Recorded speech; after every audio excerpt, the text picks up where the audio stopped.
tem nos CDPs. A questão é que nós criamos uma deliberação para a atuação do defensor público e isso é um instrumento de defesa técnica dele.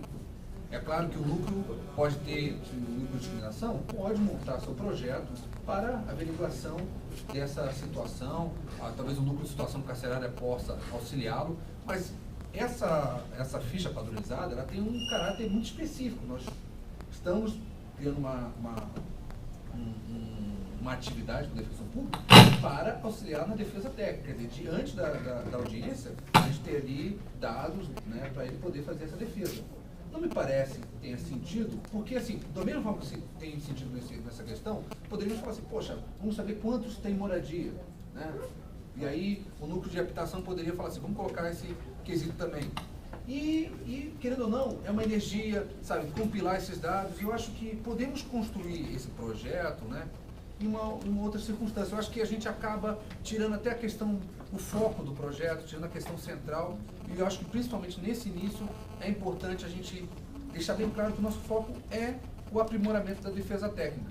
Então, assim, não é em nenhum momento uma crítica ou dizendo que isso aqui não é necessário, de que não precisamos saber disso. É sim, mas eu acho que não é um instrumento essa ficha. Acho que essa ficha é algo de defesa técnica. Eu acho que pode até deixar meio confuso o cidadão que está preso achar que é uma entrevista, né, ou de alguém que novamente está ali pode fazer alguma estatística. E não. Na verdade, ele estamos colhendo dados para que a gente possa realizar da melhor forma possível sua defesa. Certo? Por isso que eu acho, para o aprimoramento do projeto, para o aprimoramento da ficha, não me parece ter muito sentido esse item 2. É claro, e os conselheiros entenderem, não, vamos manter, mas eu acho que se a gente está vendo aquilo que é realmente necessário, não me parece que faz muito sentido esse item 2. Posso só fazer uma colocação? Eu acho que não dá para a gente aplicar 10, 20 formulários toda hora que o núcleo pretender fazer uma pesquisa ou um indicador de... eu acho que como veio do núcleo de discriminação a possibilidade, né, de incluir, e bem ou mal, o núcleo de situação carcerária chancelou essa possibilidade. E se para o núcleo de discriminação é importante ter esse indicativo, esse indicador, né, eu não vejo problema de manter aqui, até na linha do que o Alderon colocou, para que a gente possa avaliar esse aí no prazo de um ano. Eu acho que pode ser que o núcleo tenha objetivos a serem alcançados e que a gente pode contribuir com o núcleo nessa pesquisa, nesse levantamento, em dados que o núcleo possa se utilizar no futuro até para melhor proteção da população carcerária. Até acho que o ideal seria, sim, saber, através de formulários distintos, mas se cada vez que um núcleo ou um colega precisar ter indicativos e a gente ter que aplicar um formulário, né, vai ficar até constrangedor para a população carcerária. Então, eu acho que como veio da demanda do núcleo chancelado pela instituição carcerária, lógico que eu me rendo aqui aos colegas por isso mesmo, não vou fazer um cavalo de batalha, mas é mais para garantir a legitimidade do pleito dos colegas. Eu achei que poderia ser feito, sim, esse questionamento, até porque não é nada muito, né, do que a gente já vem fazendo em outros formulários da Defensoria. Tá. Então, até para a gente entrar em consenso, consulto o núcleo sobre a essencialidade do dado e se haveria algum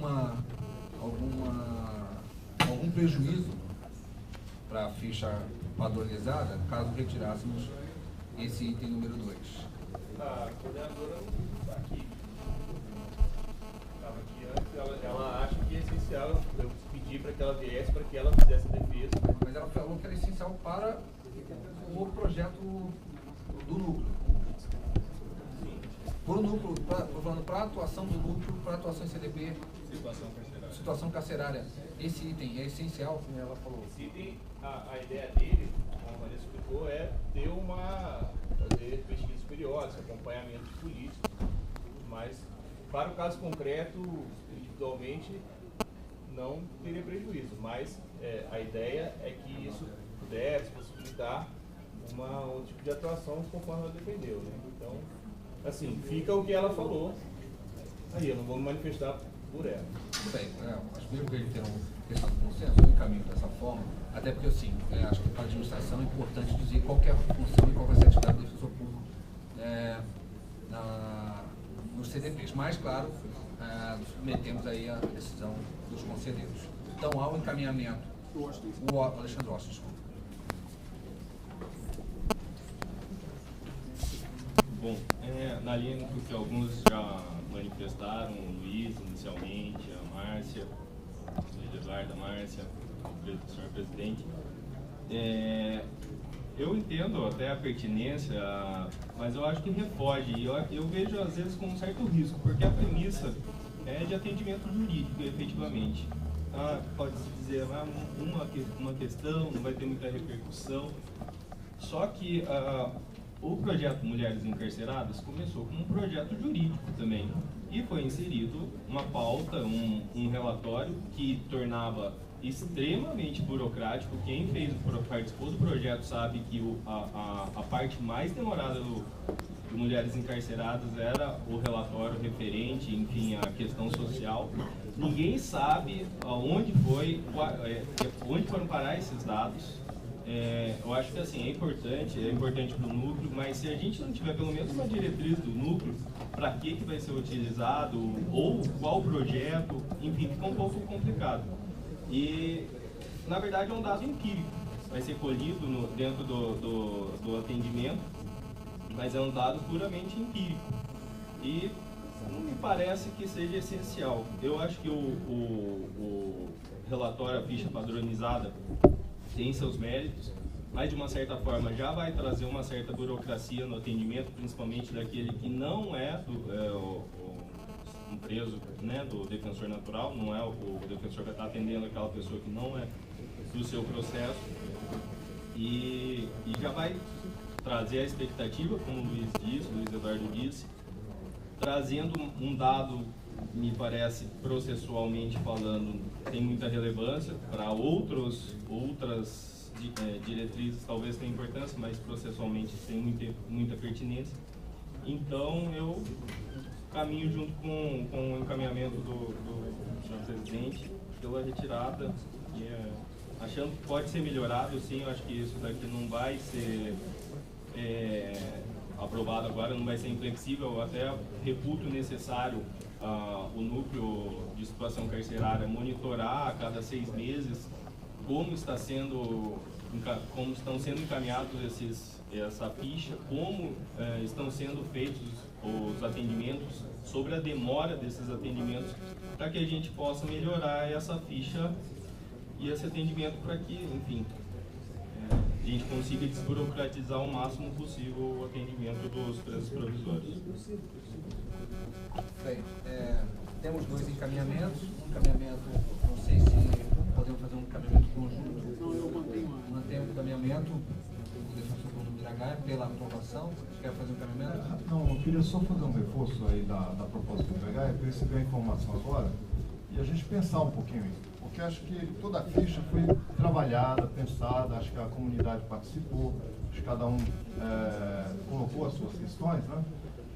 Se é possível, é importante talvez a gente respeitar esse processo, se não é tão grave assim, né? Se fosse tão grave, claro que a gente poderia sim questionar, mas como não é, não seria interessante, é só uma questão da gente manter e depois, inclusive, esse mesmo grupo ir avaliando, e a gente, se é 6 meses, se é 1 ano, a gente pode até definir. Mas o que acho que é importante a gente respeitar esse processo também, não estamos desrespeitando que cabe a nós fazer isso, mas fazer um diálogo melhor com o núcleo, nesse sentido, que eu acho que não altera muito ter um dado a mais, né? Eu só queria reforçar um pouco a proposta do Miragaia, só nesse sentido. Desculpa. Só uma partezinha, porque exatamente o que você falou, a deliberação aprovada, ela tem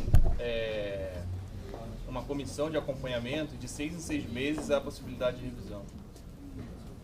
Eu falei para vocês, eu acho que não dá para sustentar o ponto de vista administrativo o dado, apesar da extrema relevância do termo de conhecimento. Eu acho que outros dados poderiam surgir, são relevantes, e até dialogando mesmo com o núcleo, da pertinência, da essencialidade do dado.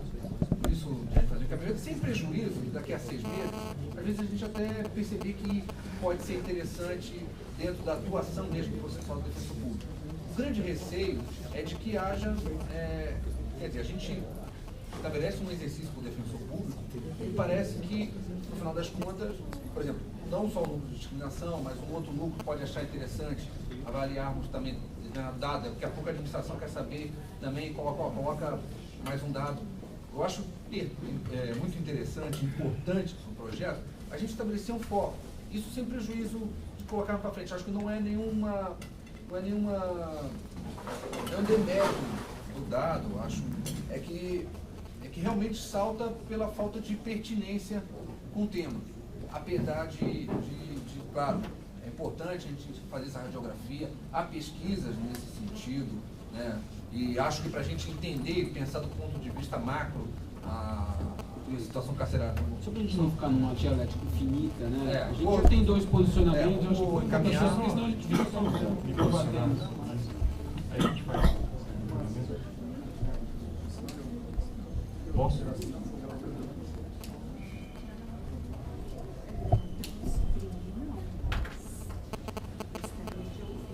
Presidente, posso?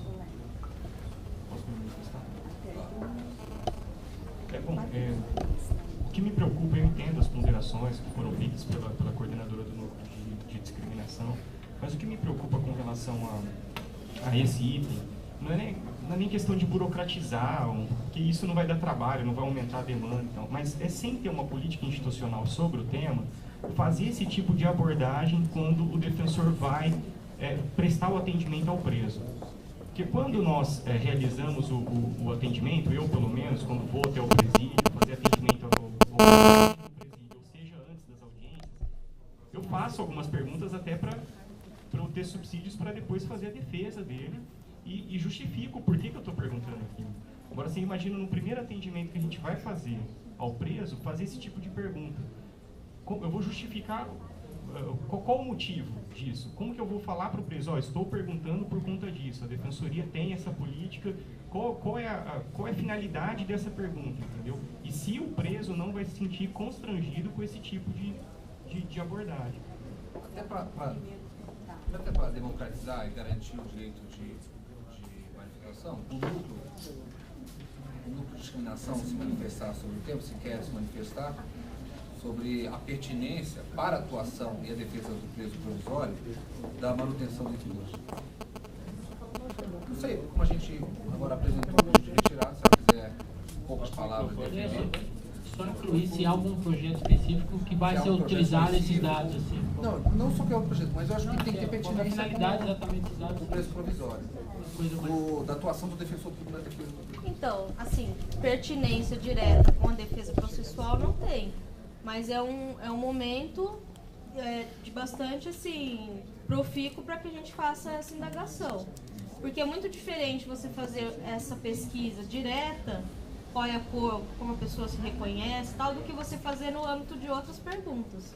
Até para naturalizar a questão, a pessoa não se sentir obrigada ali a responder esse quesito. E é muito diferente quando você faz junto com outras questões isso e quando você faz diretamente. Pode até ter uma deturpação de dados quando você faz diretamente. Então, assim, na verdade eu me surpreendi com essa discussão, porque já constou em outras fichas de atendimento, como das mulheres encarceradas, por exemplo, e não houve essa discussão.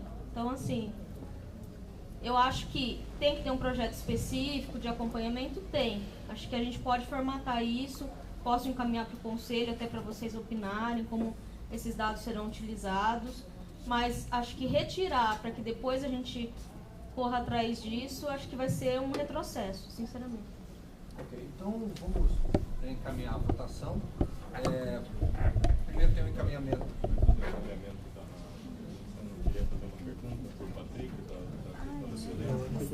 Tá.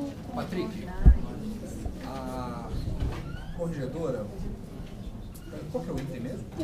O item da violência? Isso, O risco da violência, na verdade, ele consta da deliberação aprovada que isso deve ser perguntado. Então, havia no projeto que estávamos fazendo um formulário anexo com relação à questão de violência. A gente achou que... Mas aí a gente perguntava pro preso, você sofreu violência e tal, sofri e tal, quer que faça alguma coisa? Aí tipo, quero. Aí, por outro lado, a gente se via na impossibilidade de tomar providência em todos os casos, porque pessoalmente, atendendo, já desde que mês que a gente está atendendo? No fim de novembro. Desde fim de novembro, assim, numa estatística pessoal minha, eu acho que pelo menos 1/3 das pessoas sofrem violência. Então eu acho que o momento não era a gente conseguir correr atrás a partir das providências dessa violência. Né? Por isso que ficou mantida essa pergunta da liberação, apenas no sentido de isso ajudar na defesa processual dele, para constar que aquela testemunha, que muitas vezes essa é a única testemunha do processo, ou agrediu, que isso possa auxiliar na defesa. Isso não terá como consequência possibilidade de retaliação dele, porque não terá detalhe, ver quem foi, se foi dentro do presídio, se foi fora. Então, é no intuito de auxiliar na defesa processual. Eu posso pedir, só para completar a minha fala? Posso? Como assim, essa questão até me surpreendeu, eu não sabia que havia esse risco de realmente ser retirado esse quesito. Se o Conselho preferir mais subsídios, não sei em que andamento que está, se já vai ser implementado daqui 2 semanas isso, pedir que pelo menos haja uma reflexão de mais uma semana, posso aportar contribuições ao Conselho sobre a importância disso, até teóricas, se for possível. Colocar para a Vanessa, só responder para a Vanessa. Eu coloquei ele em pauta e coloquei ele em votação, e a minha proposta era para manter o item 2 na linha do que o Aldeirão colocou, para que a gente faça uma avaliação até desses dados em 6 meses, porque a deliberação trata de uma avaliação a cada 6 meses. Eu acho que o que o Conselho poderia eventualmente avaliar aqui é se tira ou não tira, mas independente disso, a gente estaria fazendo com subsídios seus, o seu, do núcleo, nos próximos 6 meses, ou tirar se mantermos, ou colocar se eventualmente tirarmos.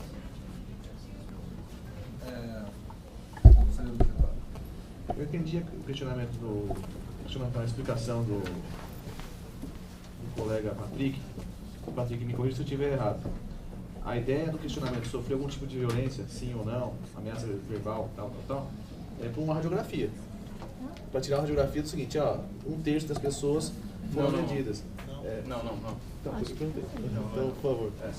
Não é só para que isso possa de alguma forma auxiliar na defesa do caso concreto dele. E não é para título de pesquisa, não. Quando eu li a questão, eu até conversei com o Rafael aqui do meu lado, isso não está conectado na questão 8, por exemplo. Quando a pessoa pergunta, qual é a sua versão?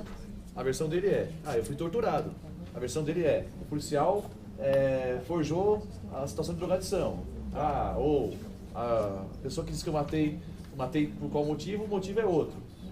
Então, essa questão, pelo menos na minha visão, não parece englobada, porque se isso serve para a defesa, e essa questão tem uma questão, qual é a sua versão? Parece que necessariamente a pessoa vai trazer essa versão. Olha, eu fiz isso porque eu estava coagido por relevante valor social, relevante valor moral. Eu fiz isso porque eu estava coagido por coação.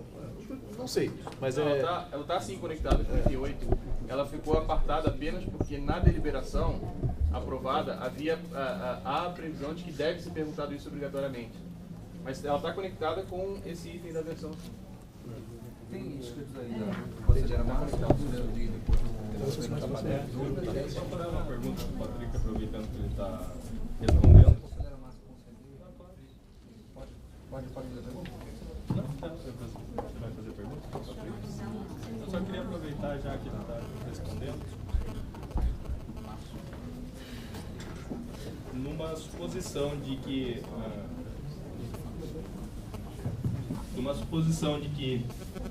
o atendido, o preso, responda que está sendo agredido permanentemente na unidade prisional, o que não seria a situação processual, mas seria uma situação fática gravíssima, na linha da preocupação da conselheira Márcia.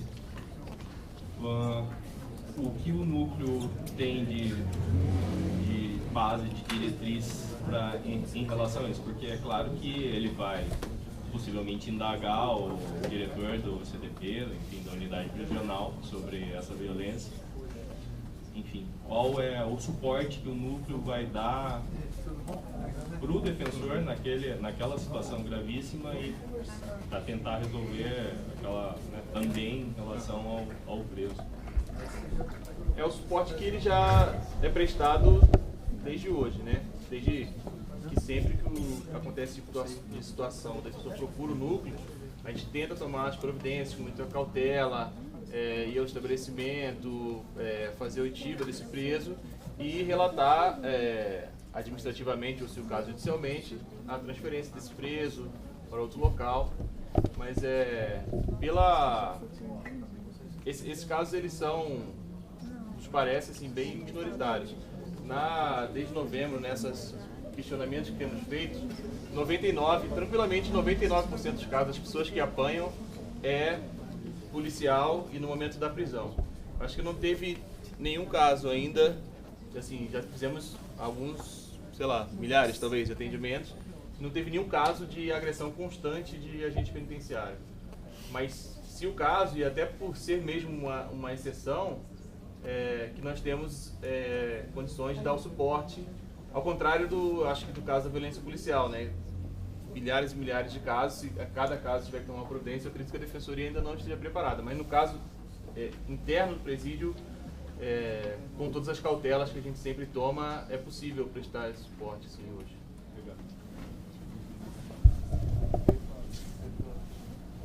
Dá inscrição isso, presidente? Márcia? Já encerraram as inscrições? Posso pedir vista, inclusive? Não, é mais ou menos nessa linha. Deu uma saída aqui, pedir vista, né? Eu não vou falar. Sim, eu vou pedir uma exceção depois, no meu momento, de falar 2 minutos para não pedir vista. Só 2 minutos, se permite. Sou decano, manda aqui. Não, para não pedir vista. Então, a minha observação era no sentido, realçar a responsabilidade, né, deste conselho por esse encaminhamento que está sendo dado com essa pergunta, né, que o colega tem um respaldo que fatalmente ele vai precisar, porque a verdade se eu perguntar isso para o preso, ele levantar a camisa, me mostrar uma lesão e falar, doutora, mas eu não quero que conste isso, eu vou prevaricar? Lógico que não, eu vou constar. E se essa vai ser a tese da defesa dele, ele tem que saber que pode ser um tiro no pé, porque eu já vi inúmeros juízes determinando extração de cópias para apuração de crime, de denunciação caluniosa pelo preso que se disse agredido. Então é uma situação difícil, inclusive atribuir essa agressão eventualmente aos policiais que prenderam. Enfim,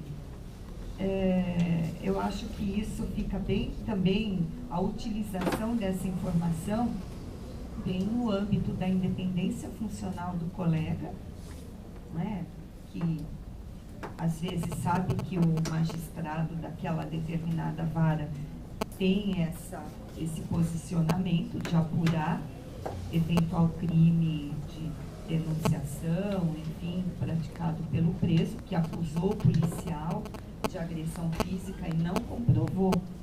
Por isso que eu perguntei, se ele me disser, me levantar a camisa e mostrar, tiver o olho roxo, enfim, eu fotografo, estou com o meu celular ali, eu fotografo o preso, que você sabe, Patrick, que às vezes nem isso acaba isentando o colega de responsabilidade. É isso. Douglas. Eu gostaria até de ouvir os senhores sobre isso, porque eu acho muito sério. Poderíamos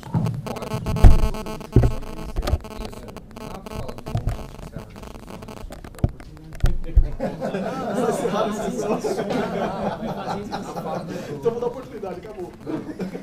Durante a fala do Douglas, Aqueles que quiserem se inscrever, podem se inscrever. Lembrando, por enquanto temos o Pedro, o Wagner, após o Douglas. Então fechou. Achou bom isso, legal, interessante. Essa participação, o tema é interessante. Ok? Podemos fazer assim? Bom, gostaria de rapidamente fazer algumas ponderações aqui. Eu divido a opinião dos colegas quanto à importância de termos um foco bem direcionado na destinação desse relatório aqui e não perdermos uma série de perguntas laterais. Né?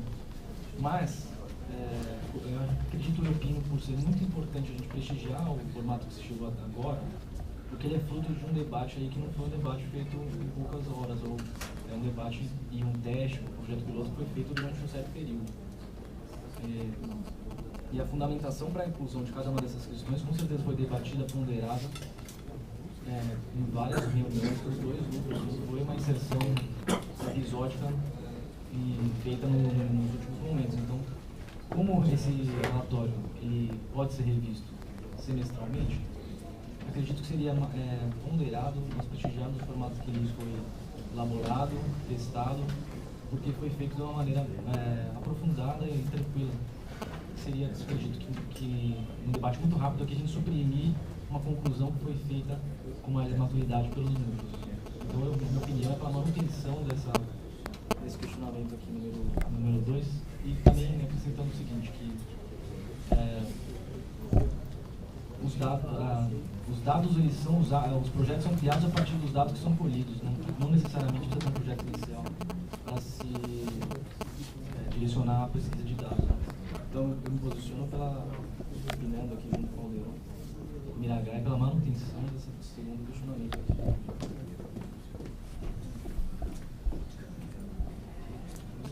Pedro Avelar. Bem, eu quero tentar ater aqui a questão especificamente jurídica ou normativa. Aí eu abri aqui a deliberação 297 e no artigo 3º vai dizer do modelo do formulário que deve ser elaborado e aprovado pelo Conselho, e ele expressa referência aos objetivos do artigo 1º. Há 7 incisos no artigo 1º, e como eu acho muito pertinente esta obtenção desses dados, eu acho muito pertinente, não estou discordando não. Então eu fiquei naquela questão, a própria colega do núcleo chegou a mencionar que, bom, não há uma ligação da defesa técnica, e aqui estaria ferido talvez o objetivo da deliberação. Então eu olhei com muita calma aqui no que é que eu poderia, para a manutenção desse dispositivo, desse formulário, desse item no formulário, como é que eu poderia fundamentar no artigo 1º. Aí eu achei um inciso aqui, um pouco forçado e rebuscado. Quem faz defesa criminal de vez em quando rebusca demais até. Por exemplo, a gente fala assim, e também tem que se considerar que este pobre, infeliz, negro, morador da periferia, excluído, pobre, favelado, a gente está usando um critério que entre nós não é defesa técnica. A gente faz, mas não é técnico, mas acontece em júri todo dia isso aí, Bem, aí o inciso 4º, desses objetivos, ele fala que um deles é a colheita de elementos que possam subsidiar os demais aspectos da defesa técnica.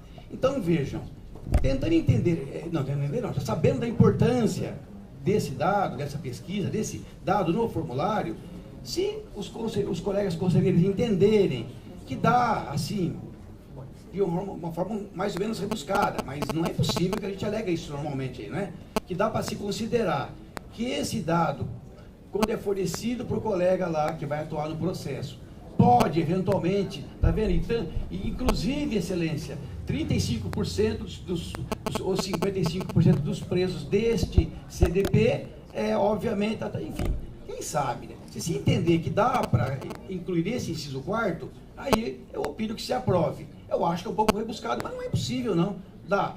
Agora, se entenderem que não, aí também eu diria para a ouvidoria, para a PADEP, isso, que também não é o fim do mundo, porque é assim, perde-se uma oportunidade que já está aqui na mão. Mas ele pode ser obtido de outras formas, né? Os dados que estão as prisões, no caso do flagrante, aquela qualificação, outros ofícios para presídios e outros dados mais, aí, outras fórmulas mais de se obter estado. Então, finalizando, eu não estou contra, acho até que, até por causa do núcleo, né, pelos objetivos, essa questão é importante sim. Não é bem exatamente uma questão de defesa técnica, mas para aprovação eu só aprovaria se dá para se entender que de um jeito ou do outro essa exigência técnica. Se entenderem que não supre, então a gente não apoia.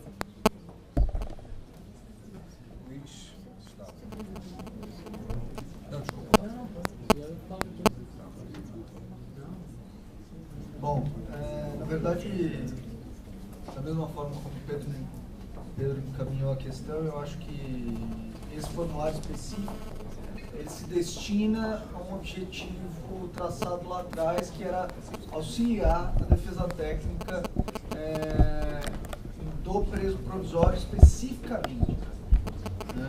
Eu sei que a coleta de dados ela é importante para a instituição, mas eu também entendo que nesse momento eu acho que era um desvirtuamento desse formulário em desconformidade com o artigo 1º aqui da deliberação 297.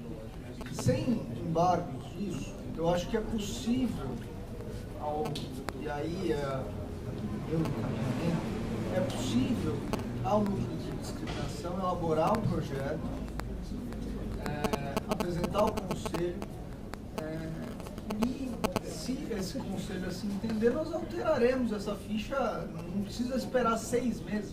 Nós poderemos alterar a deliberação 297 e então alterar o formulário pertinente. Acho que não vai haver prejuízo algum e será uma forma de justificar essa questão, inclusive para o defensor, como disse o Rafael Bessa, justificar, falar, olha, estou fazendo essa pergunta para você nesse momento por conta da necessidade relativa a esse projeto que a Defensoria tem. É só isso. Eu acho que isso é importante, eu acho que não é difícil para fazer esse avanço, a gente pode trabalhar isso, eu acho que é nesse sentido que eu vou encaminhar essa questão. Por fim, com relação ao que a corregedora geral levantou, eu considero pertinente as observações, no sentido que é sempre delicado fazer esse tipo de questionamento.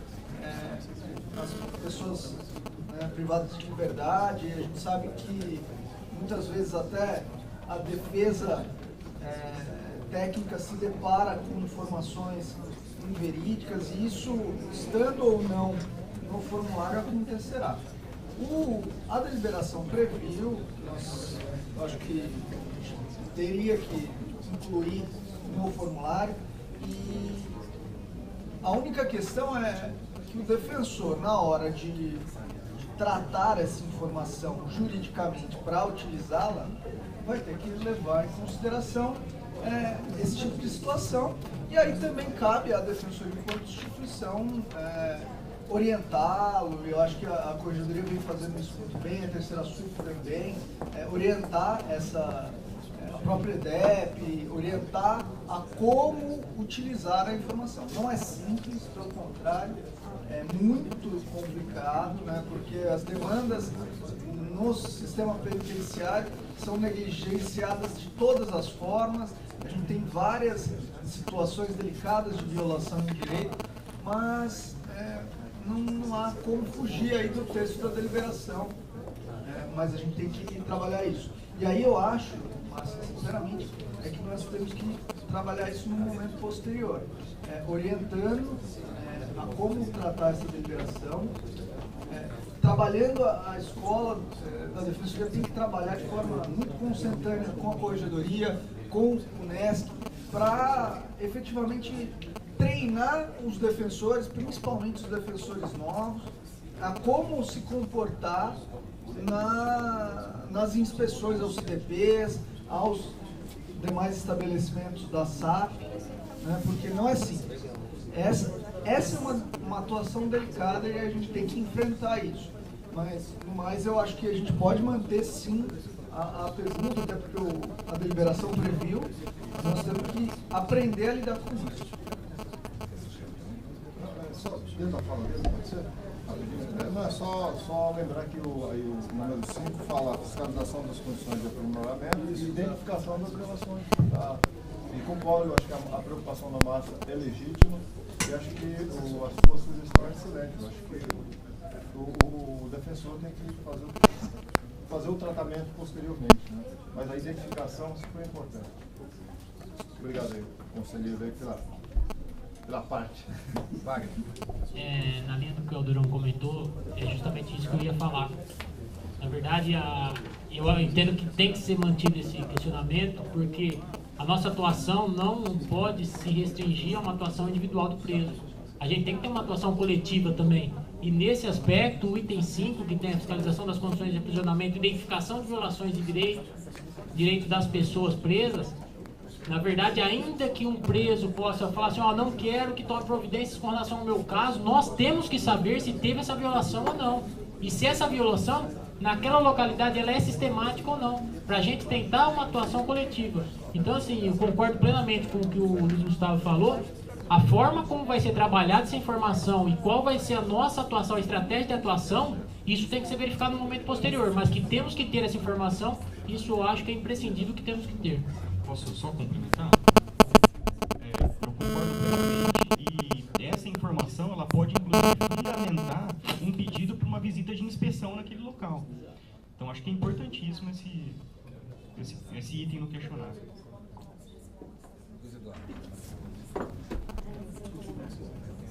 Bom, senhor presidente, acho que eu vou encaminhar e já vou, de certa maneira, apresentar uma solução para o problema. Você percebe que todo mundo fica de grelhinho da restituição, tá falando. Por quê? Porque é uma novidade, né? A coisa chegou aqui, aí todo mundo fica, então vamos aprovar, não vamos. Se foi fruto de um debate, não foi fruto de um debate, se construiu assim, se construiu assado. Mas, primeira questão, isso nem, se houve um histórico de debate e tudo, isso não está aqui. Isso existiu mesmo, de fato, e deve ter existido, porque estão aí falando que existiu, mas para uma decisão fundamentada, devia estar lá, olha, considerando que os colegas foram, que fizeram um relatório, que acharam que essa demanda é importante, não sei o que lá, vamos aprová-la. Parece que não tem isso. Pelo menos, não sei se o Bruno pode falar. Não, tem isso, né? Isso tem no processo que aprovou a deliberação 297. Positivo. Só no processo positivo. Mas houve essa participação efetiva dos colegas que estavam atuando lá, chegaram a consultar você na época? Não, teve reuniões abertas com os defensores, com a sociedade civil. Mas o modelo foi novo. Na construção da proposta. Mas o modelo é novo. O relatório não. Não, o relatório. O relatório não. Essa que é a questão. Hoje é o relatório. Discutindo agora. Hoje é o relatório. Então me parece que, pelo menos ao meu olho, pelo sim ou pelo não, pela manutenção ou pela retirada, qualquer um dos lados fica prematuro. É bonito falar que sim. Vamos incluir aqui, vamos deixar tal, não sei o que lá. É confortável falar isso. Porque todo mundo já foi a proposta. Se a sua proposta que você faz é acolhida, você fica feliz. Então é muito mais confortável falar, sim, aprovamos a proposta da forma como ela está. Eu não tenho segurança nenhuma para afirmar isso. O Wagner mencionou há pouco. Mas é importante que nós tenhamos uma atuação estratégica e coletiva nesses assuntos. Eu também acho. Como eu também acho que muitas outras demandas deveriam estar presentes aqui, se for o caso.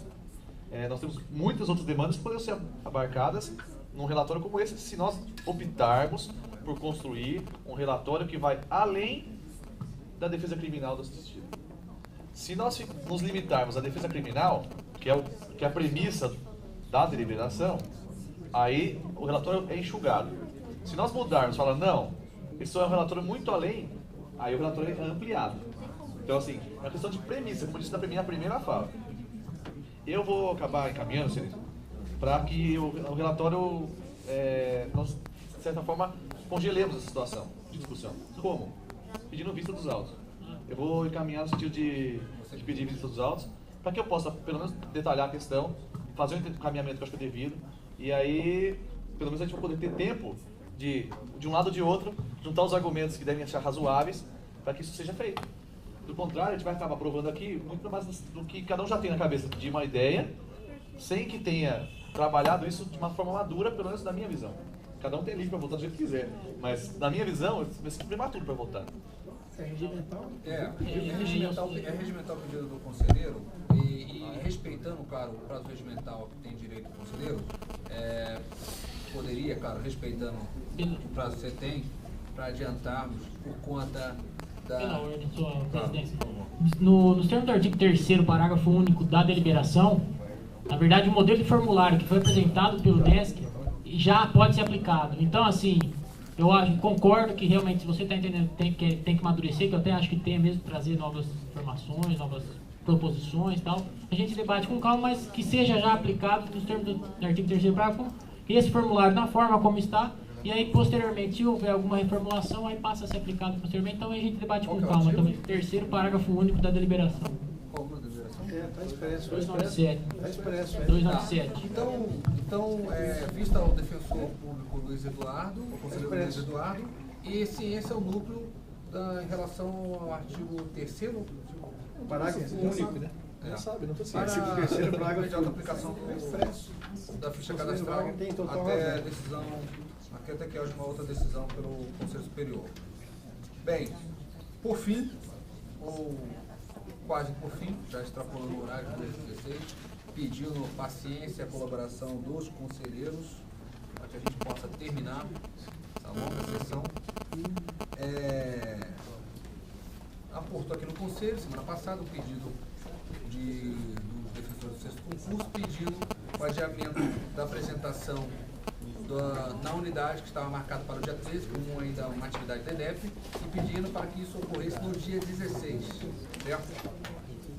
Por falta de previsão legal, né? Eles podiam considerar isso para o trânsito, falta de previsão legal, né? E até mesmo por ser uma atividade da EDEP, o defensor público geral, Rafael Bernaschi, definiu o pedido, né?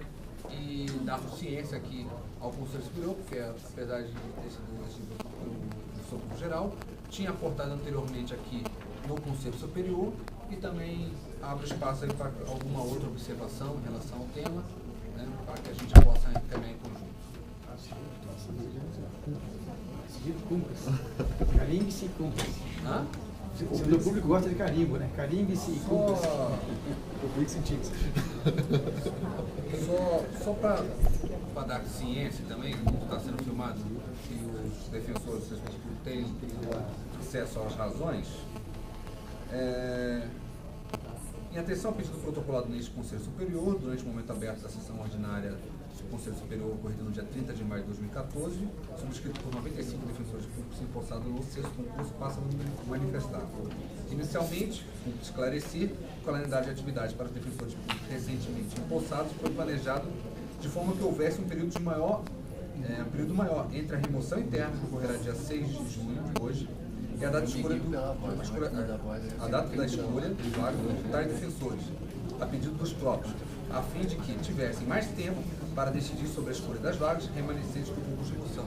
Esse pedido, inclusive, tinha sido distribuído pelo conselheiro Rafael Bessa, que acatou o pedido de maior alargamento entre a remoção interna e o pedido de classificação, o pedido de escolha. Diante disso, foi definido o dia 11 de junho de 2014 como a data para a escolha de vagas de defensores públicos empossados nos últimos dias 8 e 9 de junho de 2014. Outro sim, ressalta-se conforme ato da Defensora Pública Geral do Estado de 11 de fevereiro de 2014, publicado no Diário Oficial de 2 de fevereiro de 2014, e regulamentou o expediente na unidade da Defensoria Pública do Estado para o exercício de 2014, o dia 3 de junho de 2014 será dia de expediente normal em todas as unidades da Defensoria Pública do Estado de São Paulo. Por fim, considerando que os defensores públicos se removerem, bem como os defensores públicos que realizarem a escolha de vagas, serão classificados nas respectivas unidades a partir do dia 14 de julho, o dia 13 de junho será destinado a atividades em continuidade ao curso de preparação de ingresso na carreira de defensor público do Estado. Tais atividades são de fundamental importância, uma vez que irão possibilitar que os defensores públicos que realizaram a escolha de vagas sejam recepcionados nas respectivas unidades de classificação pelos defensores públicos que irão substituir.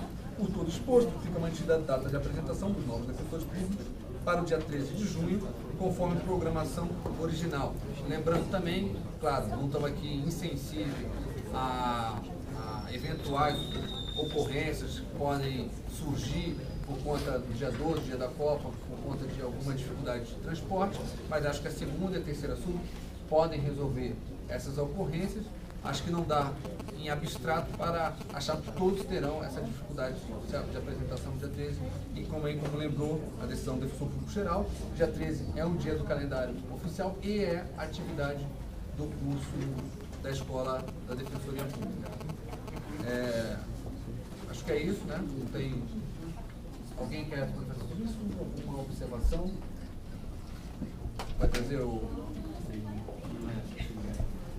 Em relação a essa atividade do dia 13, é óbvio que tendo um feriado desse porte, vai haver um tipo de transtorno para esses defensores, vai ser dificultoso, mas realmente é um dia funcional, que o defensor público deve estar vinculado a alguma atividade, e nesse dia eles terão a oportunidade de iniciar a sua adaptação ao local de atuação, conhecendo um pouquinho da estrutura, já se familiarizando com os processos e recebendo um pouco de informação dos defensores públicos.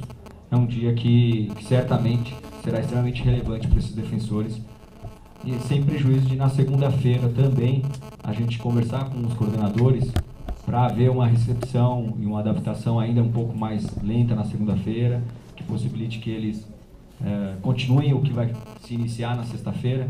Lembrando que na sexta-feira o defensor público que se removeu ainda estará lá. Então, esse dia vai ser muito importante para o defensor público apresentar as peculiaridades da sua própria atribuição, né? Eventual pendência, que evidentemente, às vezes não é possível eliminar todas as pendências, então esse defensor público vai ter como repassar a experiência daquilo que não foi possível encerrar, se colocar à disposição para auxiliar à distância, terminando esses poucos trabalhos, certamente pouquíssimos trabalhos que sobrarão, na medida em que eles têm sempre o comprometimento em se remover, eliminando todas as pendências que possuiria. E já na segunda-feira passar a atividade sem ter esse correspondente do próprio defensor público que se removeu, então automaticamente ele adere ao cargo escolhido.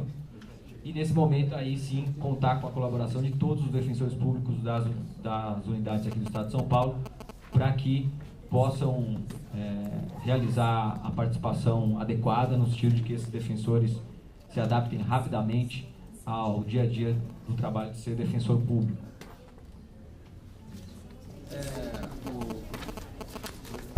No dia 13, sexta-feira, não tem atividade, então eles vão direto para a atividade é o defensor amigo na unidade já. Na unidade. Eles vão para a unidade, mas não começa efetivamente a correr prazo.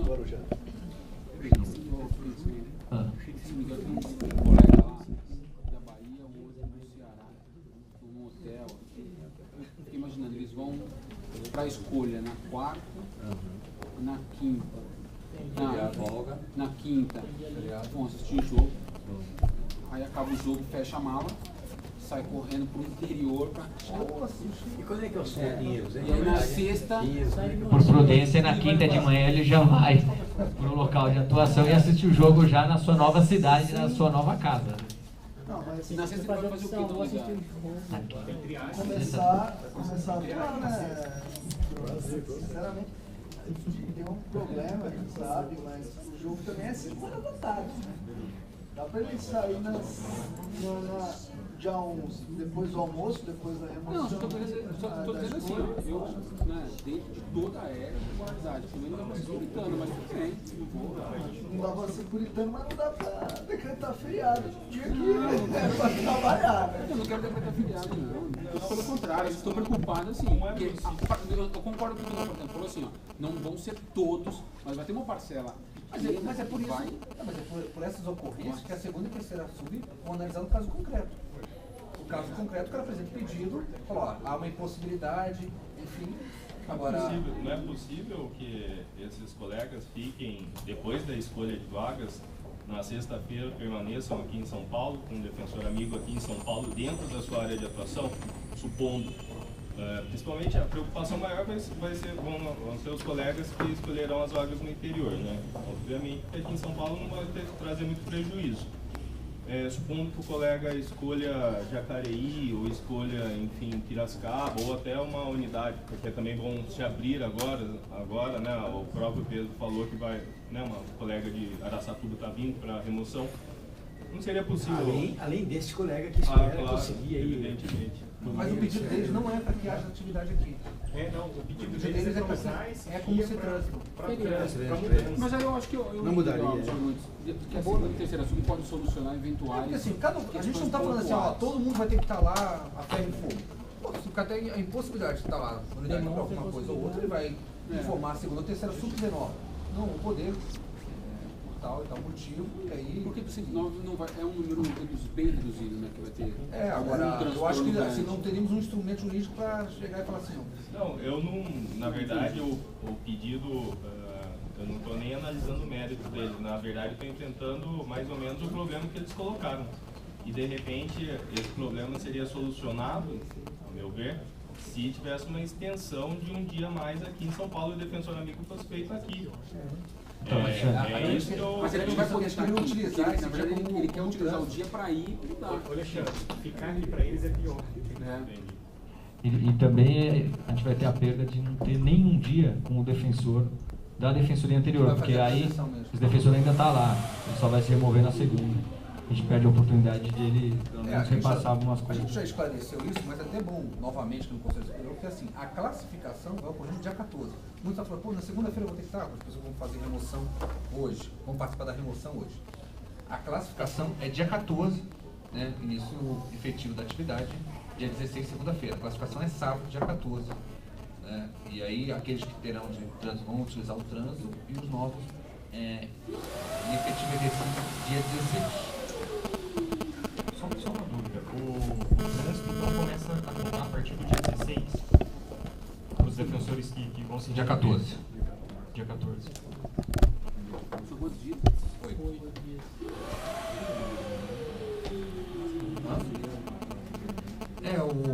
A gente estava aguardando para ver se terminava o fundo.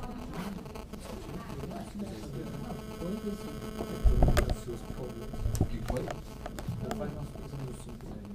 A grande questão é que a segunda sub está finalizando com a chefia de gabinete o pedido em relação aos itinerantes para apreciação imediata e o requerimento da segunda sub é de suspensão por 5 minutos, a gente fazer esse pequeno esforço para a gente estar mais seguro na verdade. Esse ato ele só seria publicado depois que o Conselho efetuar a votação. E certamente eu tinha o compromisso de apresentar agora para a gente poder demonstrar que não há qualquer interesse em não submeter isso ao Conselho. Mas eu já antevendo outros problemas que nós teremos, por coincidir essas alterações de classificação com a remoção de hoje à noite, o que vai acontecer? Eventuais defensores que se removam e que estejam lotados em cargos da administração superior, de núcleos, etc., exigirá alteração também desse documento de reclassificação. Então, até seria mais conveniente para todos nós que aguardássemos a semana que vem para ver essa reclassificação final após a remoção e a gente segue essa linha de apresentar ao Conselho, sem prejuízo ainda de